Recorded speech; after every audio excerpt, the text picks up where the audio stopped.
Ako po si Miss Winnie at ito ang ating kwento. Ang buhay ng tao ay parang isang gulong. Minsan nasa ibabaw ka at minsan naman nasa ilalim ka. Hindi palaging nasa iyo ang swerte dahil darating din ang araw na mamalasin ka. May punto na masaya pero may kaakibat din na kalungkutan. Magandang araw. Ako po si Aliyah. Madalas akong nakikinig ng mga storya tungkol sa mga aswang, kulam, barang o di kaya naman ay elemento. Naisip ko noon paano kaya kung ibahagi ko ang storya ko. Kaya naisipan ko na magpadala ng liham sa inyong channel upang maibahagi sa lahat ang aking karanasan. Bata pa lamang ako ay pangarap ko ng maging isang guro dahil nais kong maturuan ang lahat ng kabataan na magsulat at magbasa. Gayunpaman, hindi ko natupad ang aking pangarap dahil 10 taong gulang pa lamang si kuya nang bawian ng buhay ang aming ina at sumunod naman si tatay dahil hindi niya nakayanan ang pagkawala ni nanay. Si Kuya Kano ang tumayong magulang sa akin. Hindi niya ako pinabayaan at kahit nahihirapan na siya noon ay hindi niya sa akin ipinapahalata. Tanging pagbubuti at pagbubuhat ng mga gulay sa palengke ang naging trabaho ni Kuya. Sa kaunting kita niya na yon ay nabuhay kaming dalawa at nakakakain ng 3 beses sa isang araw. Kita ko noon na nahihirapan si Kuya. Kaya naman kahit sa murang edad, natuto akong kumita ng pera. Nakikisama ako noon sa mga batang nagtitinda ng candy at basahan sa lansangan. Pinibigyan kami ng 10 piso at pinakamalaki na ang 20 pesos. Pero sa kakarampot na pera na yon ay masaya na ako. Pwede na kasi namin yon ipambili ng bigas.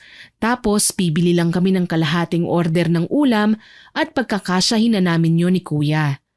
Sobrang hirap ng buhay, pero nakasanayan na lang namin. Hanggang isang araw, habang nagtitinda ako ng basahan, nakakita ako ng mga estudyanteng papasok sa eskwelahan.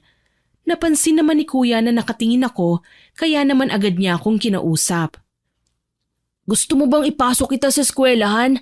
Di ba nais mong maging guro? Ngumiti ako kay Kuya at tumango, ngunit agad kong sinabi sa kanya na hindi na matutupad ang pangarap ko. Sinabihan niya naman ako na maaari pa daw matupad yun. Kung gusto ko raw ay gagawa siya ng paraan.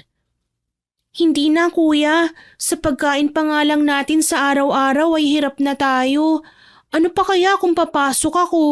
Baka hindi mo na kayanin kuya, tsaka ayoko rin naman ipilit dahil alam ko naman na hindi natin kaya.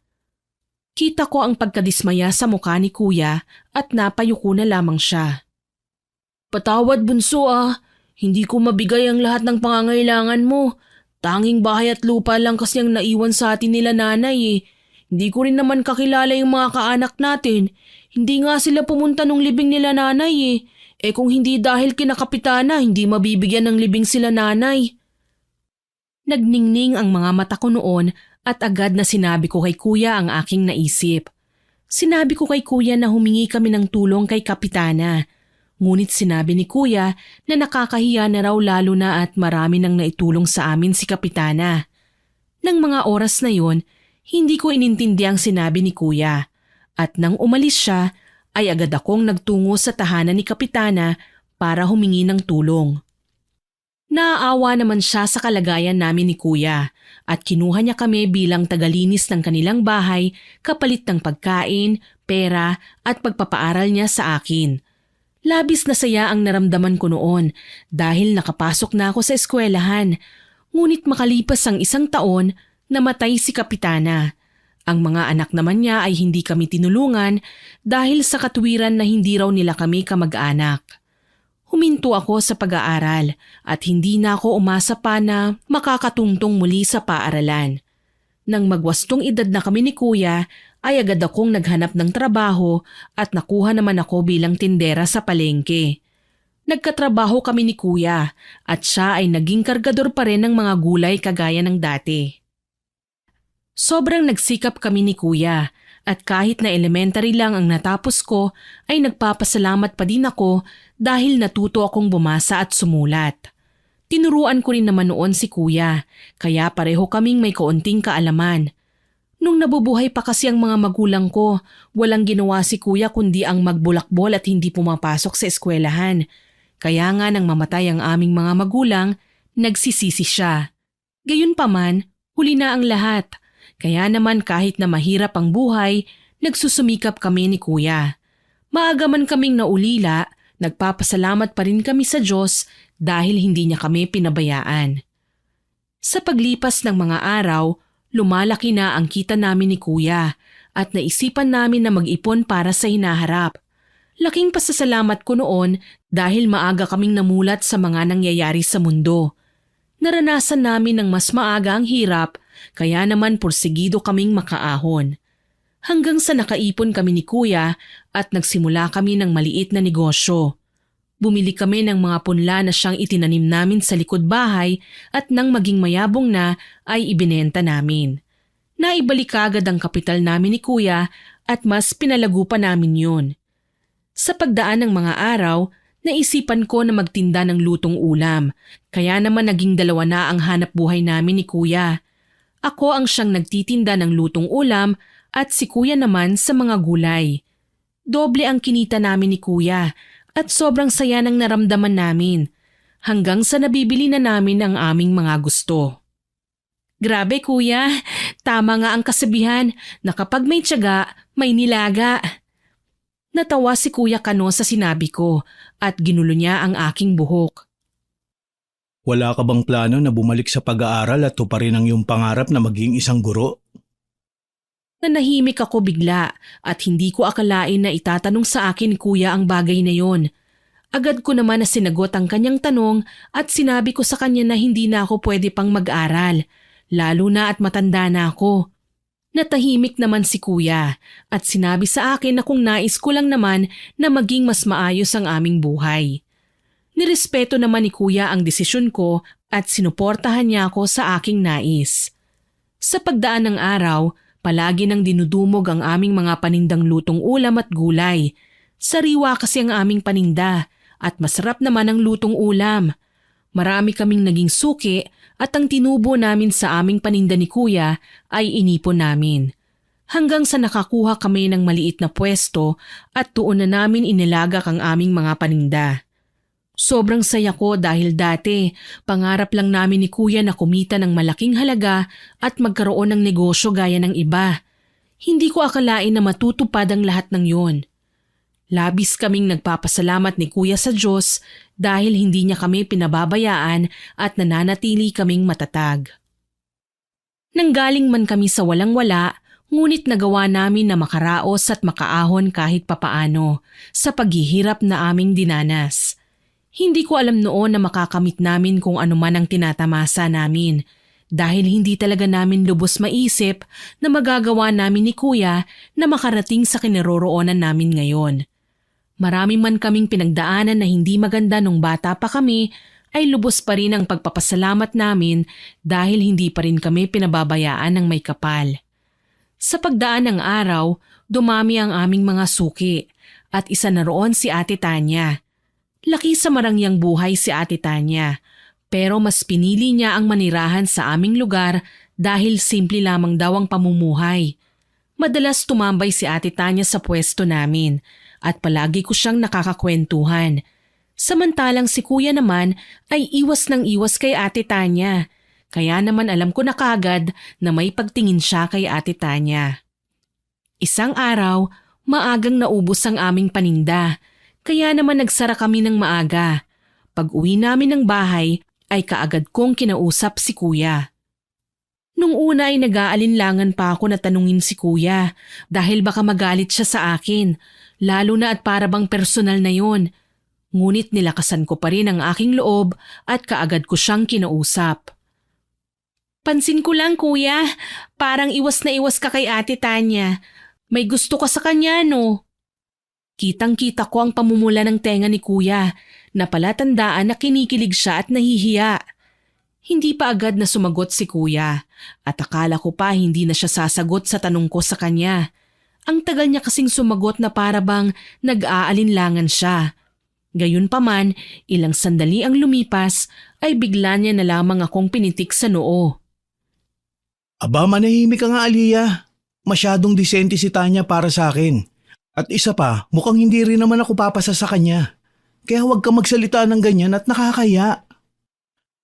Natawa ako sa naging sagot ni Kuya sa akin at napailing-iling ako. Inasar ko pa siya at pinipilit na umamin, ngunit paulit-ulit niya akong sinasaway. Sabi ko na nga ba may gusto ka talaga sa kanya Subukan mong ligawan, Kuya. Ano bang malay mo? Baka magustuhan ka. Wala namang mawawala sa'yo, di ba? Kiniliti-kiliti ko pa si Kuya sa tagiliran, ngunit pinagalitan niya lamang ako. Masama niya akong tinitigan at muli pa akong pinitik sa noo. Kaya naman napadaing ako.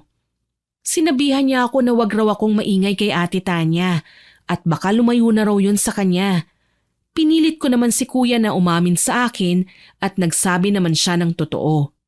Gusto nga niya si Ate Tanya.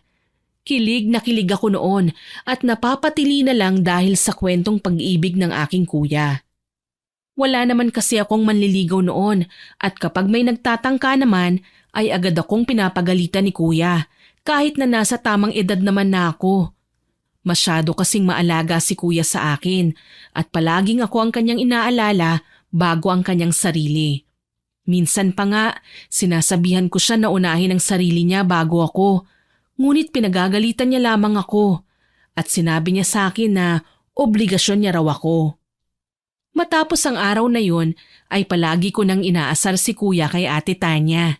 Hiyang-hiya si Kuya sa tuwing sinasabi ko kay Ate Tanya na may paghanga si Kuya sa kanya. Kapag umuwi kami ng bahay ay pinagagalitan naman ako ni Kuya at pinagsasabihan. Ay naku, ikaw Aliyah ha.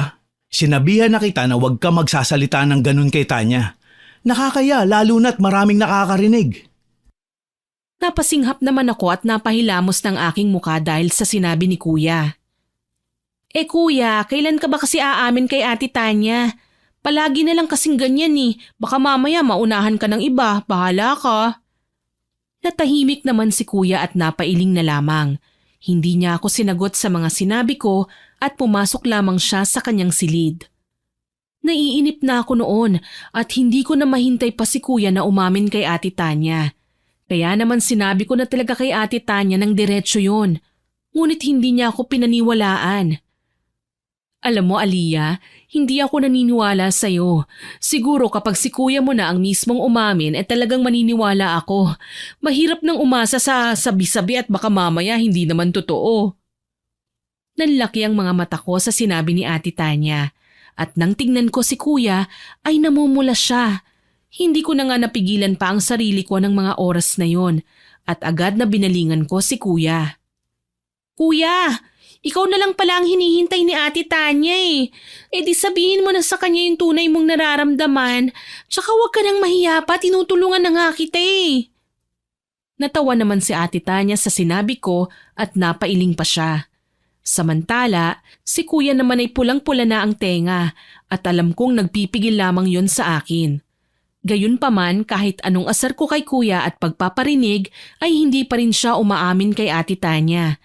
Pag-uwi sa bahay ay pinagalitan ako ni Kuya at pinagsabihan. Hindi ba't bilin ko sa'yo na huwag mong sasabihin kay Tanya na gusto ko siya? Lalo tuloy ako nahihiya Napabuntong hininga naman ako at napairap sa hangin. Agad akong sumagot sa kanya at diniretsa ko na siya. Kamo, ang sabihin mo, torpe ka talaga. Hay naku, ang hina mo Kuya. Nagpaparinig na nga sa'yo si Ate Tanya wala pa ring epekto sa'yo. Tahimik lang si Kuya at sinabihan ako na hayaan ko raw siyang dumiskarte ng kanyang sarili. Inasar ko naman siya na bahagang buntot at torpe. Sa inis ni Kuya ay binatukan niya ako ng ubod ng lakas kaya naman natahimik ako. Nasaktan ako sa ginawa ni Kuya at hindi na talaga ako nakasagot pa sa kanya matapos niya akong batukan. Hindi naman sumama ang loob ko o nagtampo dahil sa ginawa sa akin ni Kuya. Dahil alam ko naman na naging labis na rin ako sa panunudyok sa kanya. Ilang oras naman ang lumipas ay nilapitan ako ni Kuya at pinagsabihan niya akong muli. Nagtatampo ka ba sa akin? Nasaktan kita kasi labis ang pang-asar mo sa akin at hindi mo na naisip ang aking nararamdaman. Natahimik ako sa sinabi ni kuya at hindi ko na lamang pinansin pa ang mga sinabi niya. Ngumiti na lang ako at niyakap ko siya ng mahigpit at saka ako humingi ng tawad sa kanya.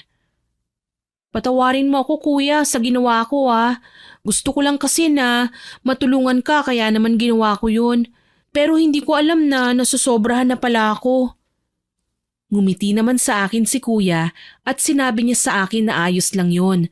Basta wag ko na raw uulitin pa dahil hindi raw maganda na asarin ko siya lalo na sa harap ng ibang tao.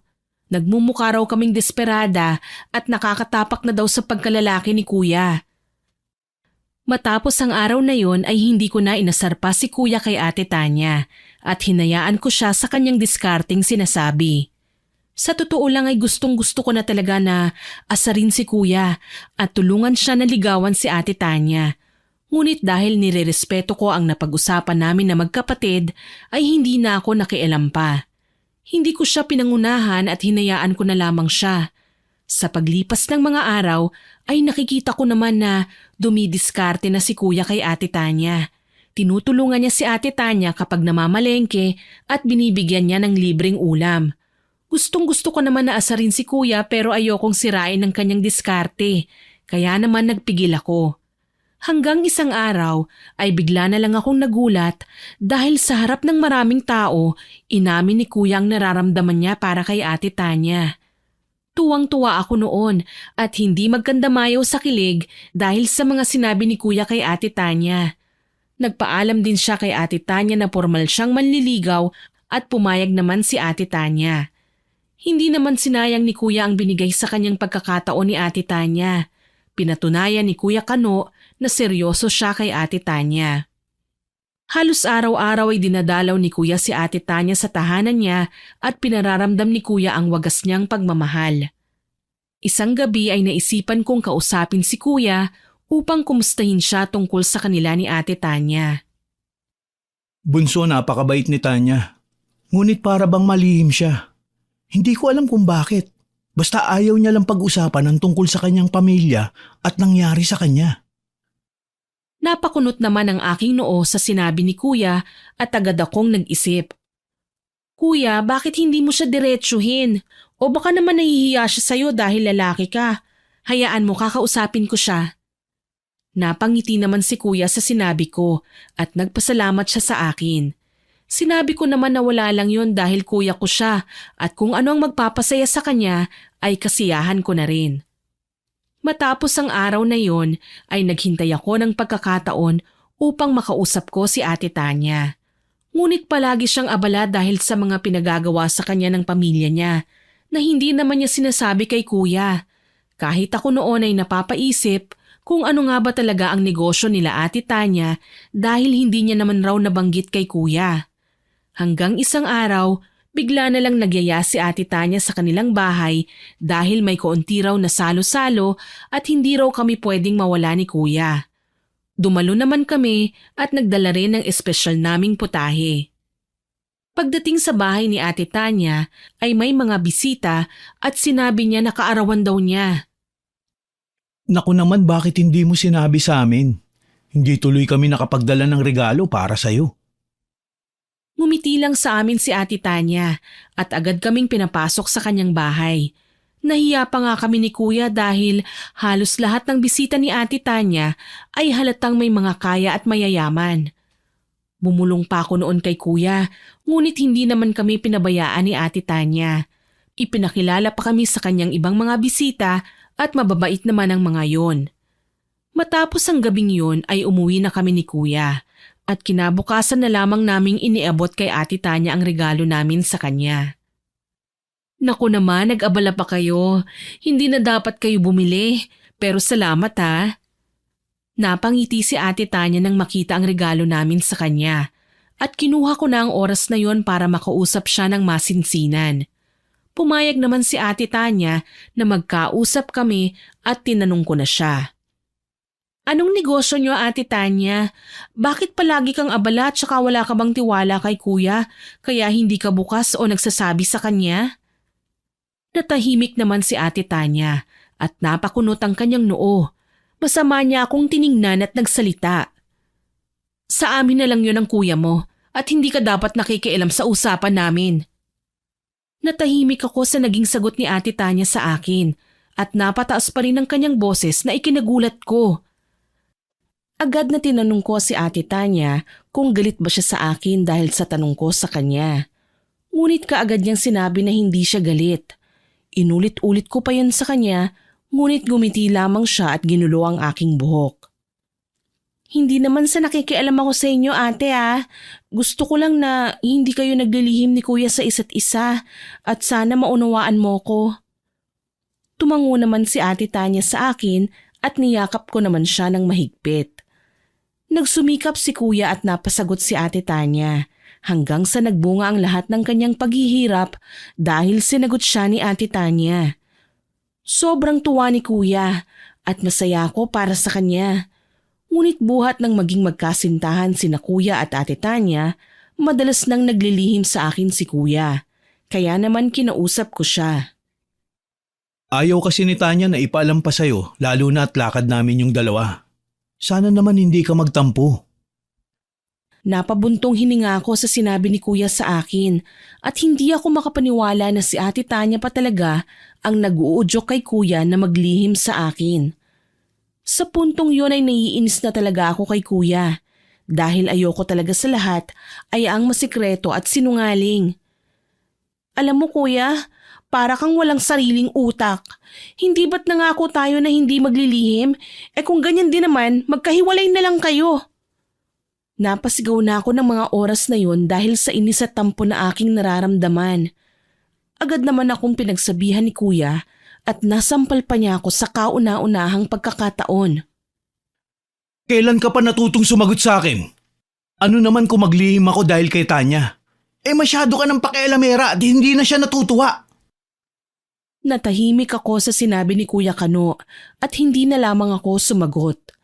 Nagtungo ako sa aking silid at hindi ko siya pinansin ng ilang araw dahil sa sobrang inis ko sa kanya at syempre hindi ko rin matanggap na nasampal niya ako.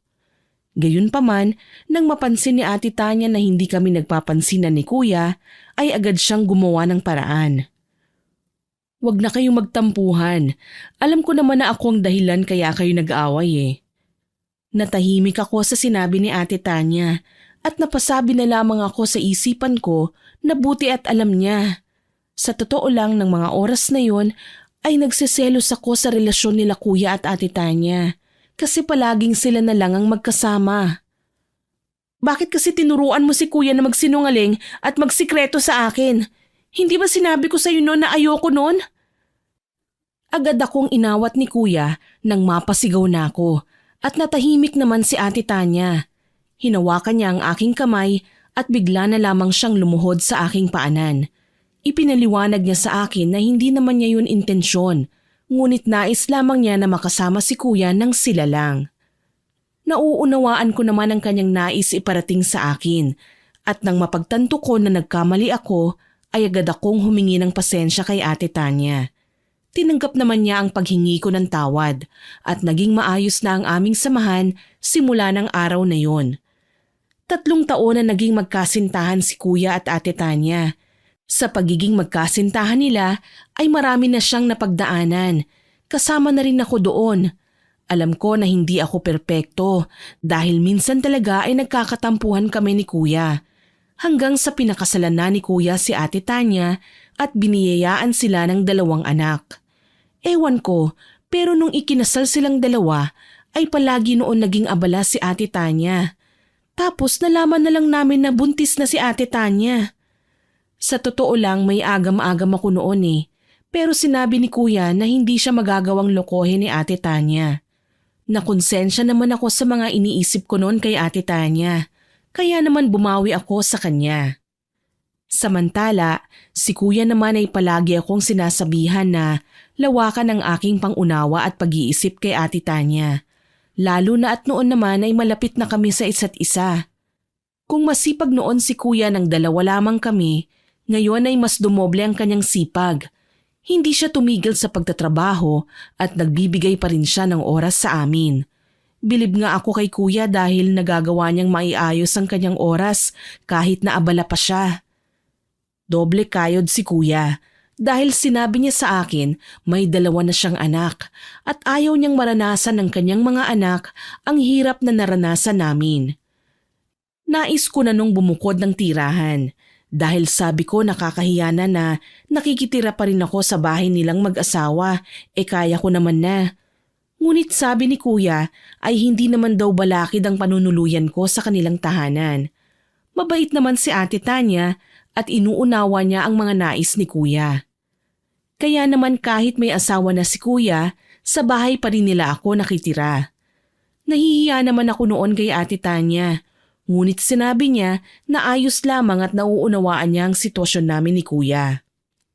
Minsan pa nga ay kinausap ko siya ng kamilang kung hindi ba siya naiinis na kasama nila ako. Ngunit hindi naman daw, sabi ni Ate Tanya, at hindi rin naman daw ako pabigat sa kanila. Naging maayos naman ang aming buhay, ngunit hindi ko alam kung bakit kailangan na mangyari ang isang malagim na trahedya sa aming magkapatid. Dahil nga naging abala si kuya sa iba pa niyang sinimulang negosyo, ako ang siyang humawak sa nauna naming negosyo. Di naglaon ay nagkaroon kami ng mga bagong mamimili at 2 sa mga bago naming mamimili ay sina Darwin at Polpol. Matalik na magkaibigan ang 2 at palaging nagpupunta sa aming tindahan. Nung una ay hindi ko napupuna ang kakaiba nilang ugali. Pero hindi naglaon ay napansin ko na hindi sila patas magbayad at kung minsan ay umaalis na sila kahit hindi pa sila nagbabayad. Palagi nilang hinihintay na maraming namimili at saka sila kakain. Dahil nga sa kanilang ginagawa, naisipan ko na kumprontahin sila. Ba masamang magbintang ng walang pruweba ha? Nagbabayad kami ng tama, wag mo kami ipahiya. Sumagot pa sa akin si Darwin at bumulong-bulong naman ang kaibigan niyang si Polpol. Mahinahon ko silang kinausap at sinabi kong hindi ko naman sila pinapahiya dahil ng mga oras na yun wala namang masyadong tao. Gayunpaman, nagalit ang 2 at magwawala pa sana. Ngunit biglang dumating si kuya. Tinanong niya kung ano ang nangyayari kaya naman agad kong sinabi sa kanya ang ginawa ng 2. Pinagsabihan naman sila ni kuya at hindi na pinabalik pa sa tindahan. Umalis na nga silang 2 at kailanman ay hindi na nga sila bumalik pa. Ngunit buhat ng araw na yon, natatakot akong umuwi ng mag-isa dahil sa pag-iisip na baka gumanti ang magkaibigan. Hanggang isang araw, ginabi na ako sa pagsasara ng tindahan dahil marami pa akong ginagawa. Habang naglalakad pa uwi, ay naramdaman ko na tila ba may sumusunod sa akin. Dumadagundong na ang aking dibdib dahil sa kabang nararamdaman ko ng mga oras na yun. Hindi ko alam kung bakit ganun na lang ang aking nararamdaman. Ilang sandali ang lumipas, nakumpirma ko ang dahilan ng kabang aking nararamdaman. Bigla na lang kasing sumulpot sa aking harapan sila Darwin at kita ko sa kanilang kilos na hindi sila gagawa ng mabuti. Padaanin niyo ako! Uuwi na ako sa bahay namin at ayoko ng gulo. Natatakot na ako ng mga oras na yun. Hindi ko alam kung ano ang sasabihin ko sa kanila dahil ayokong ipakita na kinakabahan ako. Ganun pa man, tinawanan lamang nilang 2 ang aking sinabi at masama akong tinitigan. Ilang sandali lang ay lumapit sa akin si Polpol at bigla niya na lang akong sinikmuraan kaya naman nanghina ako. Rinig na rinig ko ang sinabi ni Darwin na pagsasamantalahan daw nila ako at ang araw na yon ang hinding-hindi ko na malilimutan. Gaya ng sinabi nila, dinala ako nila Darwin sa isang abandonadong kubo at sigaw ako ng sigaw ng mga oras na yon. Sinubukan kong makipaglaban, ngunit sadyang mas malalakas sila sa akin. Pinunit nilang pareho ang suot kong damit at inangkin ang aking katawan.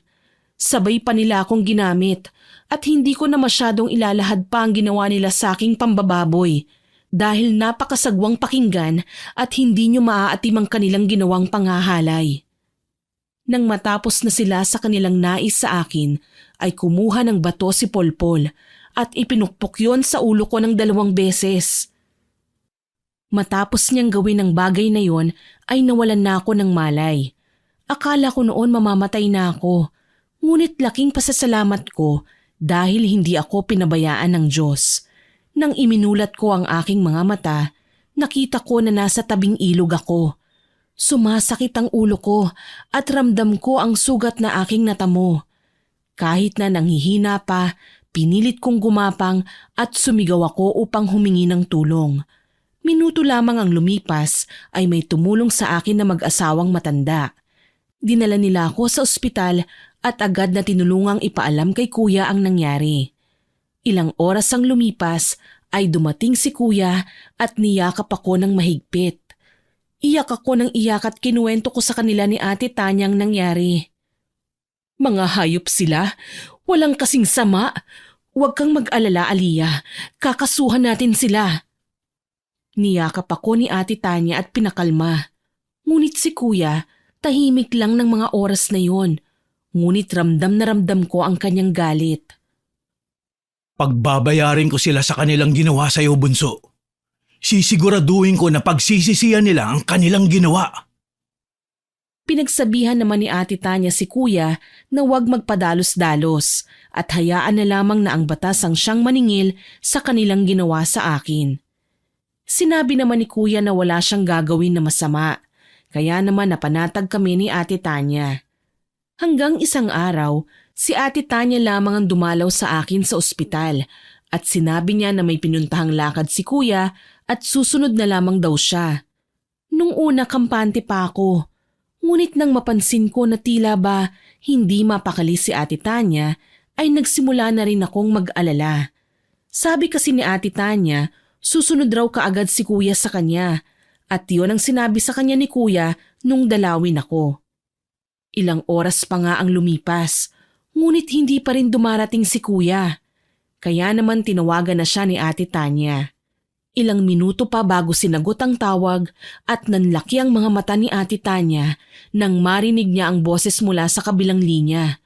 Nabitawan pa niya ang kanyang cellphone. Dahan-dahang umagos ang luha sa kanyang mga mata at alam ko na may hindi magandang nangyari ng mga oras na yon. Aliyah, wala na si kuya mo. Sinugod niya sila Darwin at napatay siya ng mga iyon. Hayop sila! Garalgal ang boses ni Ate Tanya habang sinasabi ang masamang balita sa akin. Sobrang nagulat ako at hindi makapaniwala. Gustong-gusto ko nang tumakbo patungo kung nasaan man si kuya. Ngunit hindi ko magawa dahil mahina pa ang aking katawan. Nang tuluyan nang bumalik kahit papaano ang aking lakas, ay nagpasya na akong umuwi para makasama si kuya. Iyak ako ng iyak nang makita ko siya na wala ng buhay. Sinisisi ko ang aking sarili sa mga nangyari at nilamon ng puot ang puso ko. Sa totoo lang aaminin ko, tinanong ko ang Diyos at sinisi siya dahil sa nangyari. Pakiramdam ko kasi hinayaan niyang mangyari ang lahat ng yun. Nang tuluyang mailibing na si kuya, ay marami na ang nagbago. Nawala ng sigla ang bahay at si Ate Tanya ay palagi na lamang umiiyak. Gustuhin ko man noon na sabayan siya sa kanyang pagluluksa, kailangan kong maging matatag para sa aking mga pamangkin. Nagtago naman sila Polpol at Darwin kaya naman natagalan ng batas bago naparusahan ang mga yon. Kung may iba pa sanang paraan para maparusahan ang mga yon ay gagawin ko. Nakakainis naman kasi ang mga pulis dito sa ating lugar Ang kupad kumilos. Hindi na ako noon makapaghintay na magantihan ng dalawa. Ilang sandali ang lumipas, bigla na lang nagsalita si Ate Tanya. Sinabi niya na may iba pang paraan upang makaganti kina Darwin at yun ay ang paggamit ng itim na kapangyarihan. Gulat na gulat ako sa sinabi ni Ate Tanya, lalo na at napakahiwaga ng kanyang sinabi. Agad ko naman siyang sinagot at sinabi ko na hindi ako marunong ng bagay na kanyang sinabi. Napabuntong hininga naman si Ate Tanya. Marunong akong gumamit ng itim na kapangyarihan at kaya kong balikan ang mga pumatay sa kuya mo. Nagulat ako sa sinabi ni Ate Tanya dahil hindi naman halata sa kanyang muka na marunong siya ng ganoong bagay. Agad ko naman siyang tinanong kung bakit hindi niya gamitin upang gantihan ang dalawang nagkasala sa amin. Ngunit sinabi niya sa akin, hindi raw basta-basta ang pambabarang. Kailangan daw isaalang-alang ang lahat. Kaya naman agad ko siyang tinanong kung ano ba ang dapat kong gawin. Ngunit nag-aalinlangan pa rin si Ate Tanya. Ituro mo sa akin ang lahat ng kaalaman mo, Ate Tanya, at ako na mismo ang gaganti sa kanila. Ipaubaya mo sa akin ang lahat dahil hindi ko maaatim na may mangyari sa iyong masama dahil kailangan ka pa ng mga pamangkin ko. Natahimik si Ate Tanya at hindi siya agad sumagot sa aking sinabi. Niyakap niya na lamang ako at sinabi niyang pag-iisipan niya ang lahat ng sinabi ko. Nirespeto ko naman ang kanyang pasya at hindi ko na siya pinilit pa. Ilang araw din na hindi sinagot ni Ate Tanya ang aking suhestyon. Hanggang isang araw, bigla niya akong kinausap. Sinabi niya sa akin na handa na siyang turuan ako. Basta't desidido akong matuto at handa akong harapin ang mga maaaring baliknon sa akin. Walang pag-aalinlangan na sumunod ako sa kanyang nais at nangako ako sa kanya na hindi ko sisirain ang pagtitiwalang ibinigay niya sa akin. Napangiti naman si Ate Tanya sa akin at nagpasalamat sa aking mga salita. Sana tuparin mo ang iyong pangako at kung kakailanganin mo naman ng tulong, handa akong tulungan ka alang-alang sa hustisya niyong magkapatid. Napaiyak ako sa sinabi ni Ate Tanya dahil para bang nakikita ko si Kuya sa kanya. Gayunpaman, hindi ko na lang inisip pa ang mga kaganapan at itinuon ko ang aking atensyon sa turo niya sa akin. Nais ko kasi talagang malaman kung paano mambarang nang sa ganoon mabigyan ko ng hustisya ang pagkamatay ni Kuya. Hindi ko na noon inisip ang nangyari sa akin dahil mas itinuon ko ang aking pansin sa pagkamatay ng aking kapatid. Sobrang sakit kasi nang nangyari at hindi ko alam kung bakit kailangan kunin siya sa amin. Buong buhay namin ay naghirap kami at nang maging maayos na ang aming pamumuhay, tsaka pa nangyari ang bagay na yun. Sobrang lungkot at pighati ang aking naramdaman ng mga panahon na yun dahil sa pagkawala ni Kuya. Lahat ng kaalaman na meron si Ate Tanya ay itinuro niya sa akin. Hindi ko nasasabihin pa kung ano ang mga yon dahil importante ang bagay na yon at masasabi kong sagrado na hindi dapat basta malaman ng iba. Ilang buwan din akong tinuruan ni Ate Tanya at ipiniramdam niya sa akin na hindi nawala si Kuya. Sobrang swerte ko talaga kay Ate Tanya dahil para bang babaeng bersyon siya ni Kuya. Sa paglipas ng panahon, naging dalubhasa ako sa paggamit ng itim na kapangyarihan. Masasabi ko na hindi naman lahat ng may kaalaman sa itim na kapangyarihan ay masama na kaagad. Ikinuwento kasi sa akin ni Ate Tanya na ginagamit ng iba ang kanilang kaalaman upang parusahan ang mga taong nagkasala sa kanilang kapwa upang magbago. Ganun pa man, mariing bilin sa akin ni Ate Tanya na tatagan ko raw ang aking loob dahil maaaring kontrahin ang sumpang ilalagay ko sa tao. Lahat ng bilin sa akin ni Ate Tanya ay tinandaan ko dahil alam ko na mahalagang bagay yon. Hindi naglaon, lahat ng kaalaman ni Ate Tanya ay naibahagi na niya sa akin. Inisip ko na regalo yon mula sa kanya na dapat kong ingatan at alagaan. Sabi ko sa sarili ko, gagawin ko ang lahat para lang mabigyan ng hustisya ang pagkawala ni Kuya. Sobrang bilis ng mga pangyayari, ngunit kahit na may alam na ako sa pambabarang, wala namang kaming hawak na kahit na anong bagay na pagmamay-ari nila Darwin. Kaya naman napapaisip kami. Gagawa ako ng paraan para makahanap ng impormasyon nila. Tsaka di ba may hawak yung mga pulis na gamit nila? Baka yun pwede nating magamit, ate. Tila ba nagningning ang mga mata ni Ate Tanya sa sinabi ko at agad na kaming kumilos. Ngunit pagdating sa pulisya ay hindi kami pinabura na makuha ang gamit nila dahil hindi naman nila kami kaano-ano kahit na sabihin kami ang kapamilya ng biktima. Hindi ko alam noon kung ano ang gagawin at desperada na rin si Ate Tanya. Kaya naman gumamit na siya ng kaalaman niya at pinasunod ang pulis. Hindi ko alam kung ano ang ginawa ni Ate Tanya dahil hindi niya naman yun itinuro sa akin. Para lamang daw kasi yon sa kanila na may dugong babaylan. Nang makuha namin ang aming kailangan ay agad na umuwi kami ni Ate Tanya. Sinimulan ko ang aking pagriritual. Tumutulong din si Ate Tanya sa akin. Ngunit sa kalagitnaan ng aming pag-oorasyon ay bigla akong nakaisip ng mas magandang plano. Bakit ka huminto? Sabi ko sa'yo, huwag kang hihinto, makakasama yun sa'yo. Bigla naman akong napasukan ng dugo, ngunit hindi ko yun ininda. Nais ko na hanapin ang kanilang kinaroroonan para makita ko kung paano sila maghihirap at nais kong harap-harapan ko silang parurusahan. Natahimik naman si Ate Tanya at napatitig sa aking mga mata. Makalipas ang ilang sandali ay nagsalita din siya at sinabi sa akin na maganda ang aking plano. Gayunpaman, may dinagdag siya sa plano ko. Sinabi niya na pahirapan daw muna namin sila at saka kami magpapakita kapag papatayin na namin. Nagulat ako sa plano ni Ate Tanya at mas malupit pa yun sa aking nais gawin. Gusto ko lang naman pahirapan noon si Darwin. Sumagi din naman sa isipan ko na patayin sila pero may takot pa rin naman ako sa Diyos. Pagkatapos ng araw na yon ay sinikap kong mahanap ang pinagtataguan nila Darwin. At nang mahanap ko na ay isinagawa ko ang ritual. Kitang-kita ko kung paano pumasok sa tenga niya ang alupihan.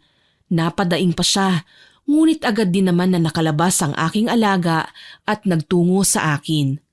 Kitang-kita ko na namula ang sinulid na puti, senyales na nagtagumpay ako.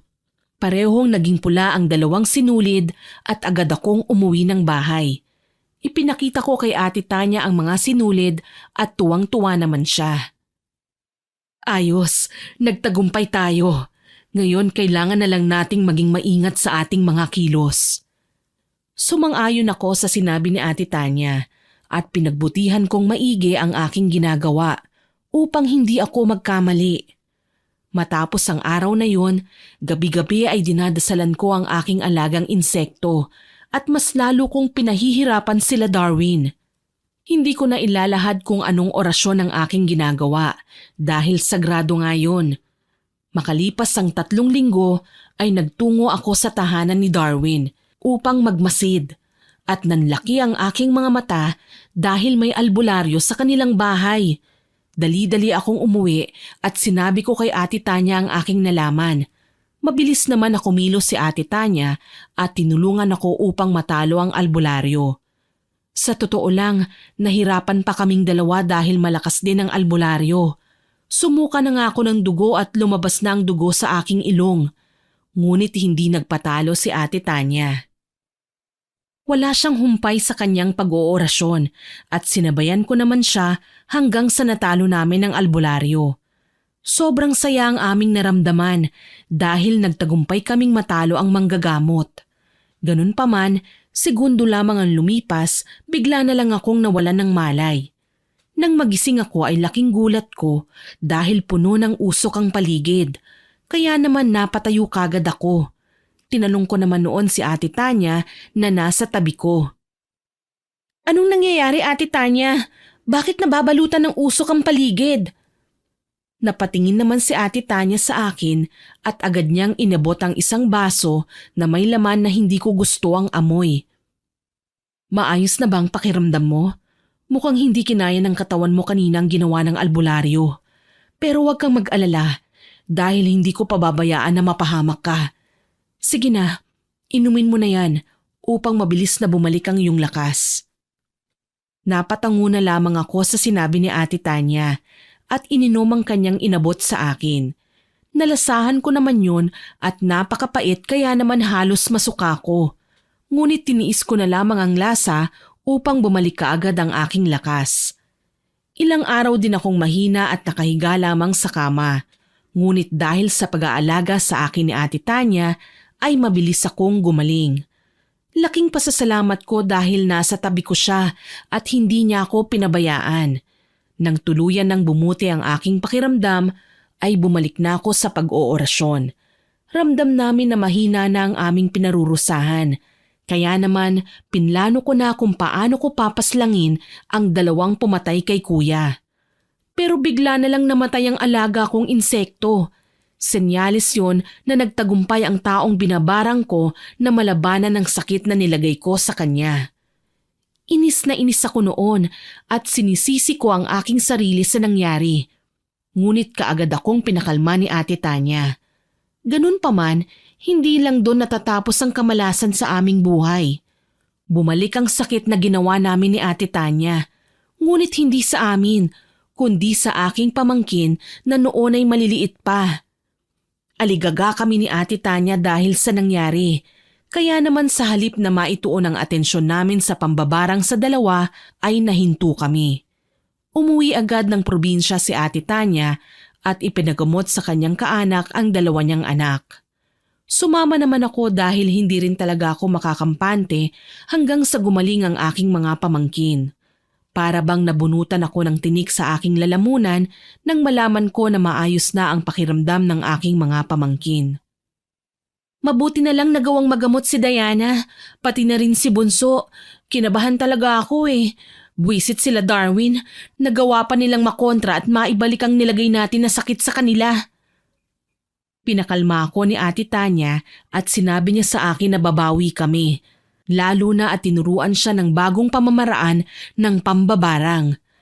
Napangiti ako at natuwa dahil sa ibinalita sa akin ni Ate Tanya. Alam ko na marami ang nagsasabi dyan na dapat itigil na namin ang aming ginagawa at iasa na lang sa batas ang lahat. Ngunit masyado na kaming maraming nagawa, kaya naman ayaw na namin na umatras pa. Bukod pa doon ay naumpisahan na rin namin yon at ayaw namin na itigil pa kung ano man ang aming nagawa na. Naisip ni Ate Tanya na manatili muna kami sa probinsya upang maaral namin pareho ang makabagong pamamaraan ng pambabarang.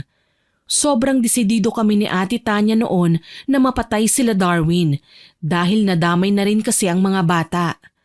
Itinuon namin ang aming atensyon sa tinuturo sa amin. Inaral namin ang lahat at tinandaan namin yun nang sa ganoon ay maisagawa namin ang aming ikalawang plano. Nagtagal din kami sa probinsya nila Ate Tanya at makalipas ang mahigit 2 linggo ay bumalik na kami ni Ate Tanya sa bahay. Ngunit iniwan na namin ang 2 bata sa probinsya upang hindi sila madamay sa aming gagawin. Desidido na rin kasi na tumulong si Ate Tanya, maparusahan lang ang 2 pumaslang kay kuya. Naisip ko naman na wag muna naming pagsabayin ng 2 upang mabilis naming maisagawa ang plano. Sumang-ayon naman si Ate Tanya sa aking suhestyon at sa pagkakataon na yun, sinabi namin sa aming sarili na magtatagumpay na kami. 2 kami ni Ate Tanya na nag-oorasyon at nagriritual ng mga oras na yon. Inuna namin si Darwin dahil siya ang mas malapit sa amin. Gaya ng naunang pambabarang, ganun pa rin ang aming ginawa. Ngunit sa pagkakataon na yun, mas malalang sakit at mas makapangyarihan na ritual ang aming ginawa. Sabay kami ni Ate Tanya na nag-oorasyon at nagriritual. Wala kaming sinayang na sandali dahil nais namin na mapabilis ang pagkamit namin ng tagumpay. Makalipas ang 1 linggo, inutusan ako ni Ate Tanya na magtungo sa bahay ni Darwin upang siguraduhin kung ano na ang kanyang kalagayan. Pagtungo ko sa lugar ng kanyang tinitirhan ay sinabi sa akin ng mga kapitbahay nila na matagal na raw siyang lumipat. Uminit ang ulo ko dahil sa nalaman ko at napamura pa ako. Mabilis ko namang kinalma ang sarili ko at nagtanong-tanong ako kung saan maaaring lumipat si Darwin. Ngunit walang nakakaalam. Pauwi na sana ako noon nang bigla kong nakita si Darwin na bumibili ng yosi sa tindahan at may tungkod na siyang gamit-gamit, kaya naman napangiti ako. Naalis ang inis ko at palihim ko siyang sinundan. Ngunit sa kalagitnaan ng pagsunod ko sa kanya, bigla na lang siyang nawala. Napabuntong hininga ko at nainis. Pabalik na sana ako nang bigla na lang akong harangin ni Darwin. Aliyah, buhay ka? Paano? Pinatay ka na namin, di ba? Paano ka nabuhay? Tinawanan ko naman siya at sinipa sa paa, kaya naman napahiga siya sa lupa. Yun ang alam nyo! Bakit nyo pinatay ang kuya ko? Tsaka ano ang kasalanan namin sa inyo para gawin nyo sa amin ang mga kahindik-hindik na bagay na yon? Natahimik naman si Darwin at lumuhod siya sa aking paanan. Kaagad siyang nagpaliwanag at labis akong nagulat sa lahat ng kanyang isiniwalat. Hindi ko alam kung paniniwalaan ko ba siya o hindi. Marahil nagtataka na kayo at napapaisip kung anong sinabi ni Darwin sa akin. Yon ay ang katotohanan na inutusan sila ni Ate Tanya na halayin ako at patayin. Hindi ko alam kung anong magiging reaksyon ko ng mga oras na yon. Pero hindi ko alam kung bakit parang naniniwala ako kay Darwin kahit na malapit ako kay Ate Tanya. Hindi kita pipilitin kung di ka maniniwala sa akin. Pero sinasabi ko sa'yo, inutusan lang niya kami. Ngayon ginagamit ka niya upang mapatay kami ni Polpol para hindi namin masabi sa'yo ang totoo. Gulat na gulat talaga ako at hindi ako makapaniwala sa mga nalalaman ko. Bakit hindi mo sinabi sa akin ng mas maaga? At bakit naman ginawa niyo yun kay kuya? Nanlaki ang mga mata ni Darwin at sinabi sa akin na hindi sila ang pumatay sa kuya ko. Lalo na at hindi nila magagawa ang bagay na yun. Sinabi ko naman na may nakuhang gamit nila kaya naman imposibleng wala silang kinalaman. Ngunit nakipagmatigasan si Darwin sa akin at sinabi niya pa na handa siyang humarap sa pulis upang ituro ang tunay na salarin. Ganun pa man, sinabi ko na lamang kay Darwin na kailangan ko ng pruweba at agad niyang ipinakita sa akin ang larawan ni Ate Tanya na kasama sila habang nagbabayad ng pera. Hindi ako makapaniwala sa aking mga nakita at nabigla talaga ako, lalo na at ang laki ng tiwala ko sa aking hipag.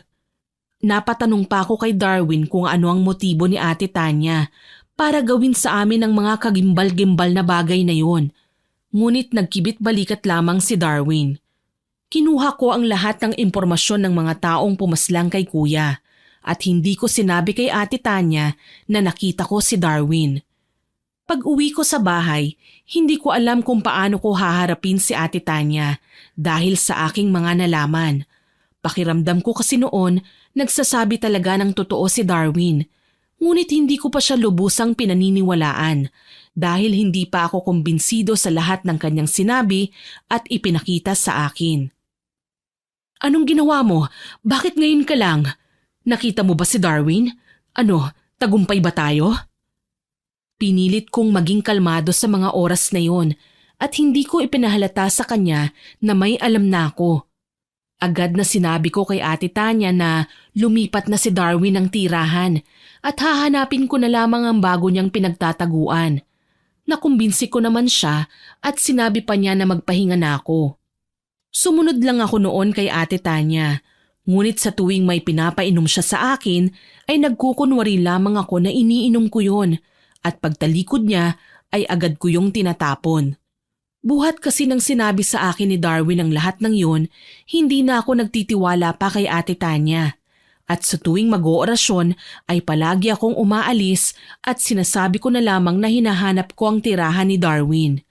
Ganun pa man, sa tuwing umaalis ako ng bahay ay nag-iimbestiga naman ako tungkol sa mga taong sinabi ni Darwin sa akin na pumatay raw kay kuya. At naghanap na rin ako ng mga taong may kaalaman sa lihim na kanunungan upang maging handa ako kung sakali man na maglaban kami ni Ate Tanya. Alam ko kasi kung gaano kalakas si Ate Tanya kaya naman habang mas maaga pa, kahit na hindi ako sigurado, ay pinaghahandaan ko na yon. Wala namang kasing mawawala, hindi ba?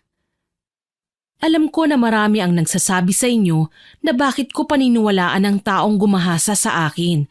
Ngunit wala namang masama kung iimbestigahan ko kung totoo nga ba ang lahat ng yun. Kalaunan nga ay nakilala ko ang isa sa mga sinasabi ni Darwin na pumatay kay kuya. At nang makausap ko siya, kumpirmado, si Ate Tanya nga ang may pakana ng lahat. Hindi ko na alam ang gagawin ko ng mga oras na yun. Wala naman akong maisip na dahilan ni Ate Tanya para gawin sa amin ang ganoong bagay. Ngunit ika nga, hindi masasagot ang aking mga katanungan kung hindi ko aalamin ang katotohanan mula kay Ate Tanya. Agad na kumuha ko ng ebidensya upang hindi na siya makapagdahilan pa sa akin at makapagsinungaling. Pag-uwi ko sa bahay ay agad kong ipinakita sa kanya ang lahat ng nalakap kong impormasyon. Totoo ba? Bakit mo nagawa sa amin ni Kuyang lahat ng yon? Wala naman kaming kasalanan sa'yo. Paano mo nagawa yun? Sobrang sama mo! Nanggagalaiti na ako sa galit ng mga oras na yon at pinagbuhatan ko siya ng kamay. Wala naman akong nakuhang sagot mula sa kanya. Hanggang ilang sandali ang lumipas, bigla na lamang siyang tumawa ng napakalakas. Sa puntong yun, nakita ko na tila ba ibang-iba siya sa Ate Tanyang nakilala namin ni Kuya. Para siyang demonyita na tumatawa at nanlilisik ang kanyang mga mata na siyang dahilan kaya naman nagtayuan ang balahibo ko sa aking katawan. Gusto mo bang malaman ang katotohanan kung bakit ko pinatay ang kuya mo at bakit ko inutusan sila Darwin na gahasain at patayin ka? Nanlaki ang mga mata ko sa mga sinabi niya. Hindi ako makapaniwala na sinasabi niya ang lahat ng yon habang nakangiti pa. Tinanong ko siya kung bakit niya ginawa yon at ano ang kanyang dahilan. Sinabi sa akin ni Ate Tanya na nais niya akong mawala sa kanilang buhay dahil palagi na lang akong iniisip ni Kuya. Hindi ko lubos maisip na ang katulad niyang mukhang anghel ay isa palang demonyita. Tawa siya ng tawa at sinabi niya sa akin na sinaktan daw siya ni Kuya nang malaman ng aking kapatid na siya ang dahilan kaya ko pinagsamantalahan. Nais na rin ni Kuya noon na makipaghiwalay sa kanya. Kaya naman naisipan niyang ipabaldado si Kuya. Ngunit napatay si Kuya ng kanyang mga inutusan. Kaya naman nag-isip siya ng paraan upang mailihis sa kanya ang lahat ng pakana niya. Sana sinabi mo na lang sa akin na ayaw mo ako sa poder niyo. Hindi mo na sana ginawa ang lahat ng yun. Kawawa naman si Kuya at ang mga bata. Bigla namang natigilan si Ate Tanya at sinabi niya sa akin na hindi naman daw anak ni Kuya ang 2 bata. Anak daw niya yon sa ibang lalaki. Ngunit tinanggap lamang ni Kuya dahil mahal na mahal siya. Para bang binuhusan ako ng malamig na tubig sa katawan dahil sa mga isiniwalat sa akin ni Ate Tanya. Sumagi agad sa isipan ko kung bakit niya ako tinuruan at mabilis niya naman akong sinagot. Ginawa niya raw yon upang gamitin ako sa lahat ng kanyang mga plano at kapag nagtagumpay na siya ay papatayin niya naman ako na hindi niya nagawa noon. Hindi ko nakasalanan na bubita ka at utu-uto. Paniwalang paniwala ka sa mga sinabi ko sa'yo at pagpapaawa. Hindi ko na napigilan pa ang sarili ko ng mga oras na yon. Agad kong kinuha ang kutsilyo sa aking harapan. Akmang itatara ko yon sa kanyang dibdib nang pinagpiestahan naman ako ng mga alaga niyang bubuyog. Halos kainin na ng mga bubuyog ang buo kong katawan. Pero mabilis ko yung nalabanan gamit ang mga alaga kong alupihan. Nagawa kong mapatay ang pinuno ng mga bubuyog na alaga niya. Kaya naman natalo ko ang mga yon. Hindi naman makapaniwala si Ate Tanya na handa ako sa kanyang gagawin. Kitang-kita ko ang pagtataka sa kanyang mga mata. Nagtataka ka no? Sa tingin mo ba kukumprontahin kita kung hindi ako handa? Nagkakamali ka dahil handa ako laban sa'yo. Natahimik naman siya at napatingin sa akin ng masama. Ilang sandali ang lumipas, bigla na lamang siyang nagpalit ng anyo bilang isang hindi kaaya-ayang nilalang. Nagkatawang aso siya, malaki, mahaba ang kuko, mapupula ang mga mata at mabalahibo. Hindi ko alam kung anong klase siyang nilalang, pero alam ko lang demonyo siya na dapat kong mapatay. Alam ko noon na dehado ako dahil lahat ng kaalaman na meron ako ay galing sa kanya. Kaya naman nag-alinlangan ako. Ngunit sinabi ko sa sarili ko na kahit mapatay ako sa laban na yon ay ayos lang basta ang mahalaga ay mapaslang ko rin siya. Sumugod sa akin si Ate Tanya at pinatungan niya ako. Akmang kakagatin niya ako sa liig nang bigla na lang may humampas sa kanyang likuran at napadaing siya sa sakit. Agad akong napatingin sa gawe kung nasan ang taong tumulong sa akin at nagulat ako dahil sila Darwin yon at Polpol. Agad na lumapit sa akin si Darwin at akmang tutulungan akong tumayo. Ngunit tinabig ko ang kamay niya. Huwag mo munang pairalin ang galit mo sa amin. Sa ngayon kailangan natin magtulungan para mapatay natin ang taong sumira sa ating buhay. Natahimik ako sa kanyang sinabi at agad ko siyang sinagot. Kung hindi niyo sinunod ang utos niya at sinabi niyo sa akin ng mas maaga, hindi sana mangyayari ang lahat ng naganap na. Agad kaming inawat ni Polpol at sinabi niya sa akin na ipapaliwanag nila ang lahat kapag nakaligtas kami laban kay Ate Tanya. Isinantabi ko na lang muna ang galit at puot ko sa kanilang dalawa upang mapagtuunan ko ng pansin si Ate Tanya. Kitang-kita ko kung paano paulit-ulit na hinataw ng buntot ng pagi ni Polpol si Ate Tanya hanggang sa bumalik siya sa katawang tao. Nagmamakaawa siya sa akin, ngunit mabilis na nagsalita si Polpol. Hindi ka dapat kaawaan dahil marami ka nang napatay. Una, ginamit mo ang aming pamilya upang mapasunod mo kami na halain si Aliyah. Ginamitan mo pa kami ng orasyon mo. Tapos sa amin mo ibinintang ang pagkamatay ni Kano na ikaw naman mismo ang may gawa. Sa lahat ng nandito, ikaw lang ang may kasalanan, demonyita ka! Hindi ko alam kung ano ang mararamdaman ko ng mga oras na yon dahil sa mga sinabi ni Polpol. Tumawa naman ang ubod ng lakas si Ate Tanya at tumayo siya. Ang galing! Sige, isiwalat niyo ang lahat. Wala naman akong pakialam dahil hindi naman ako nakukonsensya. Kahit ako ang nag-utos sa inyo nun, kasalanan niyo pa rin dahil sumunod kayo sa akin.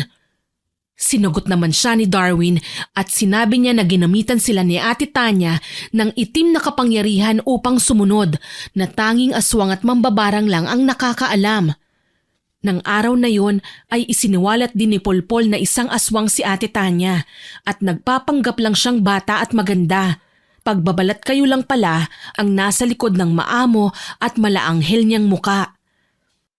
Hinila ni Darwin ang buhok ni Ate Tanya at nanlaki ang mga mata ko dahil maskara lang pala ang kanyang suot-suot. Ang tunay na itsura ni Ate Tanya ay isang matandang kulubot na ang balat at nakakatakot ang itsura. Kasing pangit ng mukha mo ang ugali mo. Hindi na ako magtataka kung bakit ang pangit ng budhi mo dahil sumasailalim lang yon sa iyong pagmumuka. Natahimik si Ate Tanya sa mga sinabi ko. Ilang sandali ang lumipas ay hindi na ako nakapagsalita pa at ganoon din si Darwin. Alam ko na agad na si Ate Tanya ang may gawa sa amin ng bagay na yon. Kaya naman mabilis ko siyang nilabanan. Hindi man ako nakakapagsalita ay nagamit ko naman ang aking kaalaman na natutunan ko sa ibang babaylan. Galit na galit siya nang marinig niya akong makapagsalita muli at labis ko siyang ininsulto. Kaya naman mas lalo siyang nagalit sa akin. Sinugod niya ako at kahit pasugatan na siya ay para bang hindi niya yon iniinda. Hindi naman ako magawang tulungan nila Darwin dahil bukod sa pinatikom ni Ate Tanya ang kanyang bibig ay hindi rin sila makagalaw. Kaya naman sa mga oras na yon, tanging ako lamang ang siyang makakatulong sa aking sarili. Nang madaganan ako ni Ate Tanya ay agad na pinisil ko ang kanyang sugat sa katawan. Nang mapadaing siya sa aking ginawa, ay ubod ng lakas ko siyang tinulak kaya naman napahiga siya sa lupa. Agad akong umusal ng orasyon at pinakilos ang aking mga alagang alupihan. Kitang-kita ko na pumasok yun sa kanyang tenga at ilong. Pilit pa niyang tinatanggal ang mga alaga ko, ngunit dinumog na siya ng mga yon. Kitang-kita ko kung paano niya hanapin ang pinuno ng mga alaga ko, ngunit hindi niya makita yun. Walang iya ka, Aliyah.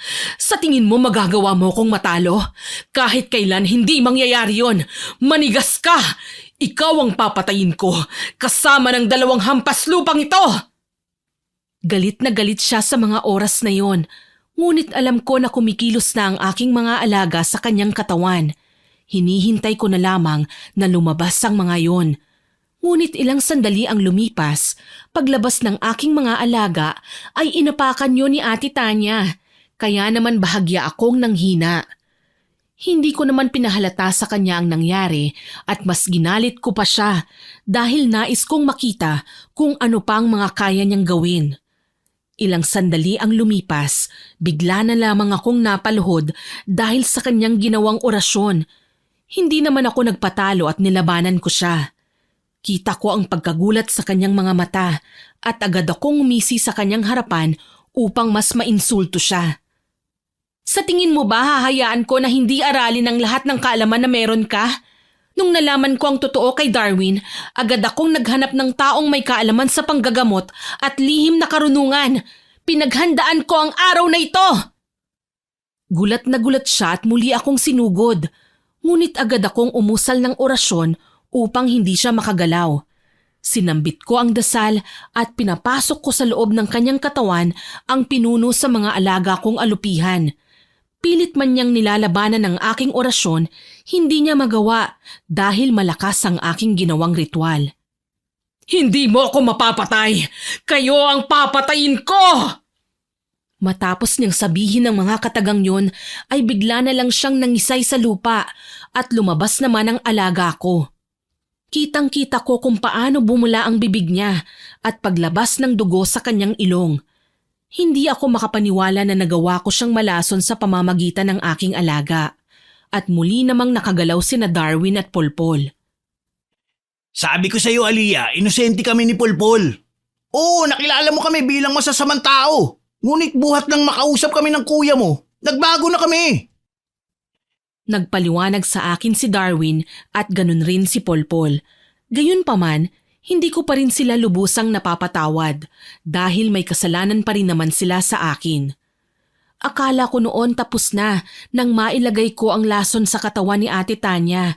Akala ko mapapatay ko siya, ngunit hindi pa rin pala. Habang nag-uusap kasi kami ni Darwin, bigla na lang akong tinulak ni Polpol at siya ang nasaksak ni Ate Tanya. Sobrang bilis ng pangyayari at hindi ko alam kung ano ang aking mararamdaman. Sa lakas ng pagkakatulak sa akin ni Polpol ay tumama sa pader ang aking ulo. Kaya naman bahagya akong nahilo at hindi kaagad nakatayo. Kita ko noon na papalapit sa akin si Ate Tanya. Ngunit mabilis siyang hinawakan ni Polpol. Nanlaki ang aking mga mata sa sunod na nangyari dahil dinukot ni Ate Tanya ang puso ni Polpol at kinain niya yun sa harapan namin. Dahan-dahan akong tumayo at kinondisyon ko ang aking katawan. Malabo pa ang aking paningin ng mga sandaling yon, ngunit nagdesisyon ako na sugurin siya. Pero mabilis naman akong pinaalis ni Darwin. Umalis ka na, Aliyah! Iligtas mo ang iyong sarili, ako nang bahala dito! Hindi ko pa sana nais iwan si Darwin dahil alam kong makukonsensya ako. Ngunit inisip ko na lamang na mas makakabuti kung aalis ako upang mabalikan ko pa si Ate Tanya. Tumakbo ko palabas ng bahay kahit na nanlalabo ang aking mga mata. At habang naglalakad ay nakasalubong ko ang aking kapitbahay at humingi kami ng tulong sa iba. Dali-daling nagtungo sa bahay namin ng mga tao. Ngunit katawan na lamang nila Darwin at Polpol ang naroon at wala na si Ate Tanya. Labis akong natakot noon sa aking nakita at dahil nga sa mga nangyari, inimbestigahan ako ng mga pulis. Sinabi ko naman ang lahat ng nangyari, ngunit hindi nila ako pinaniwalaan. Ako ang siyang pinagbintangan na pumatay sa dalawa at inilagay pa ako sa kulungan ng mga baliw dahil nasisiraan na raw ako ng ulo. Hindi ko alam kung ano ang gagawin ko noon, ngunit nagpakabait na lamang ako. At dahil wala naman silang sapat na ebidensya na ako talaga ang pumatay sa dalawa, ay nakalaya na rin ako.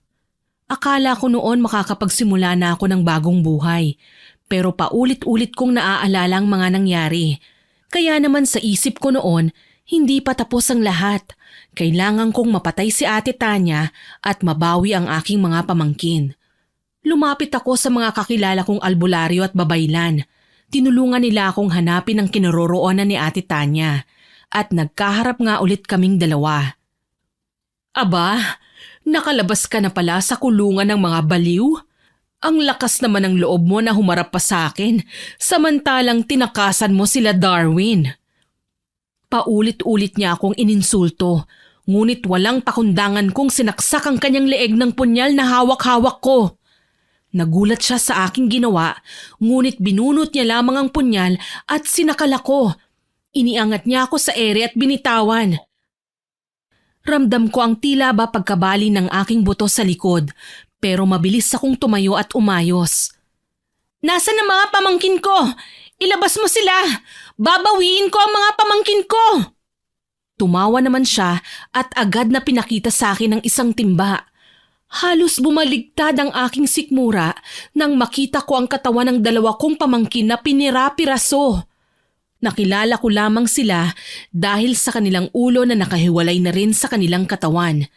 Hindi ko napigilan ang aking sarili at nasuka ko sa aking nakita. Sobrang karumal-dumal ang kanyang ginawa sa mismong mga anak niya. Maingay eh. Kaya ayan, pinatahimik ko na sila. Ang hirap dahil dalawa sila at malikot pa. Pero nagtagumpay naman ako. Gusto mo bang isama kita dyan tapos sunugin ko kayo? Para naman magkakasama ko kayong ihahagi sa dagat?